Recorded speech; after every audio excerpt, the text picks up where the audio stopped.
Hey, today we're talking about psychic distance and how to use it to make your creative writing more effective. Psychic distance refers to the closeness between the reader and the story or character. I'm going to specifically be talking about the psychic distance between the reader and the main character. So there are multiple levels of psychic distance ranging from very far to very close. It's a spectrum with as many points as you would like to invent, but today we're going to talk about 4 specific ones, and those are objective observation, indirect thought, direct thought, and stream of consciousness. So take this sentence. A little girl opens the cellar door.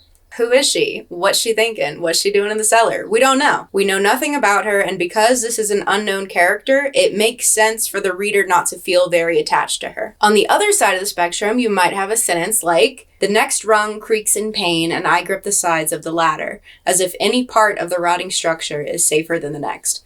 In the first example, we are far off objective observers of this girl. There isn't a large sense of urgency because we have no emotional ties to her. In the second example, we are the girl climbing into the cellar. We are part of the scene, we know our footing's unstable, so we are actively taking part in the girl's experience. So those are kind of the 2 ends of the spectrum, but a point in the middle might look something like, Ella opens the cellar, releasing the indistinguishable stench of rotting flesh into the innocent summer evening. This one's in third person, so it's a little more detached than the second example, but we know her name, so that puts us a little bit closer than just calling her the little girl. So we might care about her a little bit more. We aren't so close that we're in her head, but she's not a stranger to us. So here's an example of a paragraph with zooming psychic distance. It starts wide with objective observation, and then we narrow into stream of consciousness. A little girl opens the cellar door. Ella is scared of the dark. Anything could be hiding in there. Spider webs and shadows stand guard at the entrance, demanding she turn back, but she knows she has to climb down the dry rotted ladder to what waits below. There is no other option. A little girl opens the cellar door is objective. We're not in her thoughts, we are simply observing the scene for what it is. This distance can be good for establishing setting. It's like a new scene in a movie where you get an outside shot of a house or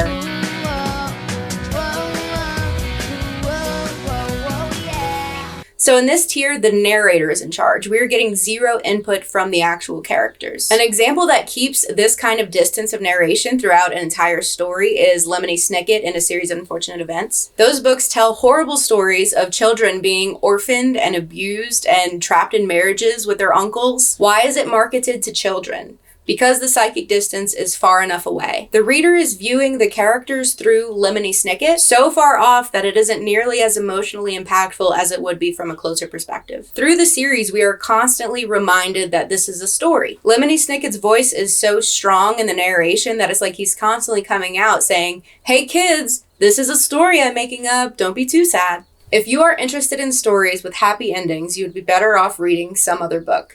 In this book, not only is there no happy ending, there is no happy beginning and very few happy things in the middle. They are taking you by the face and saying, this is a story. And that makes these characters' traumatic lives much more palatable for young readers. Imagine if we got the same story, but from Violet's first-person point of view. That would be a much darker, heavier story and probably not at all appropriate for its target demographic. In this case, the narrative voice and psychic distance are completely imperative to selling the book because it would not work otherwise. So the main downside of keeping a psychic distance this wide for the entire piece is that you really, really lose out on a reader-character connection. But as we just covered, that can be intent and benefit the story. There are no actual rules in writing. There are just trends and standards and elements and strategies and things that you can utilize to accomplish your own unique intention with whatever you're writing. The second tier of psychic distance is indirect thought. Ella is scared of the dark is an indirect thought. So we're getting a small glimpse into Ella's perspective, but she's not the narrator. That narrative voice puts a little bit of a barrier between the reader and Ella. We are still being told this story. We're not living this story. Think of this tier as like voiceover. We're getting inside information of the situation, but it's not as real time up close, so there's less urgency. This is a very common distance to be from characters in fiction, particularly characters who have just been introduced or that aren't that important to the story. Tier 3 is direct thought. Anything could be hiding in there is Ella's direct thought. We're much closer to her in that sentence. From this distance, we can even start to infer things about our character's headspace. Ella does not want to go down this ladder, but she is, for some reason, feeling obligated to do so. This is the most common distance you'll see in fiction. It's kind of the standard narrative closeness, and it will likely become your own default. And the closest tier of psychic distance is stream of consciousness. Spiderwebs and shadows stand guard at the entrance, demanding she turn back, but she knows she has to climb down the dry, rotted ladder to what waits below. There is no other option. This distance removes the narrator's voice completely, and we are feeling what Ella is feeling. This is as close as you can get to a character. Even in third person, the narration can slip in so close that we essentially become the character at this distance. So in that example paragraph, we started off far and ended up close. What would it look like reversed? Spiderwebs and shadows stand guard at the entrance, demanding she turn back, but she knows she has to climb down the dry, rotted stairs to what waits below. There is no other option. Anything could be hiding in there. Ella is scared of the dark. The little girl stands at the cellar door. That feels kind of stupid, right? It's less of a logical progression. Going into it knowing how Ella feels is weird because we don't have any context for her. We don't know it's a her. We don't know her name's Ella. Who is looking into this hole? Almost always, you're going to want your reader to grow closer to your character, not further away. You don't start very close and then know less. You can zoom in and out with the distance with which you view your character, but you cannot zoom in and out with how much you know your character. So if we cut that last sentence, the paragraph would actually be fine because it's like we're starting in her eyeballs and then we zoom out to see who she is.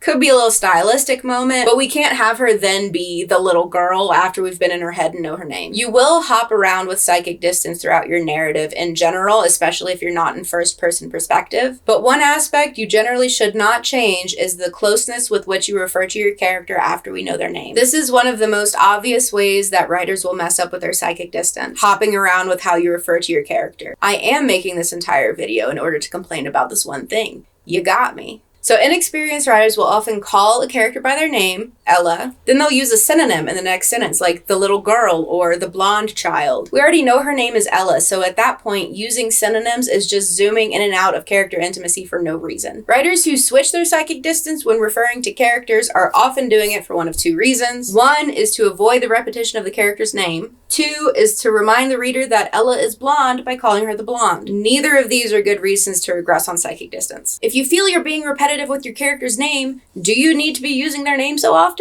And if you just want to work in description of your character, describe them. If there's one rule to psychic distance, it's how you use your character's name. But even then, I'm sure that there are some stylistic or experimental things that you can do that break that rule, but just be aware of the rules so you can break it in a cooler way. Decide which distance is going to be the most impactful for whatever you're trying to do with that sentence or scene or entire book like Lemony Snicket, and then do it intentionally. And once you have named your character on the page, call them by that name. Okay, that's it. Good luck. Good luck to Ella. Hope she's doing okay under the circumstances. I'll get my hands on your fortune if it's the last thing I do. And when I have it, I will tear you and your siblings from the moon to them. Running through the parking lot, you chase me and you win, stop and tag. You're in, tag, tag, you're in. Grab my hand, push me down, I throw it so I'm around, tag. You're in, tag, tag, you're in. Running through the parking lot, you chase me and you win, stop, tag. You're in, tag, you're in. Grab my hand, push me down, take the words right out my mouth, tag. You're in, tag, tag, you're in, tag, you're in. I have a baby. Hello, today we're talking about psychic distance and how to use it to make your writing more effective. That was so fast. That was needlessly fast. I feel like the first sentence of all of my videos sounds really sad, and it's because I try to say what the video is about 10 or 15 times and have to force myself to make it last longer than 2 seconds. So together we're going to try this again. Are you ready? Today we're talking about psychic distance and how to use it to make your writing more effective. How did that one feel? Worse, right?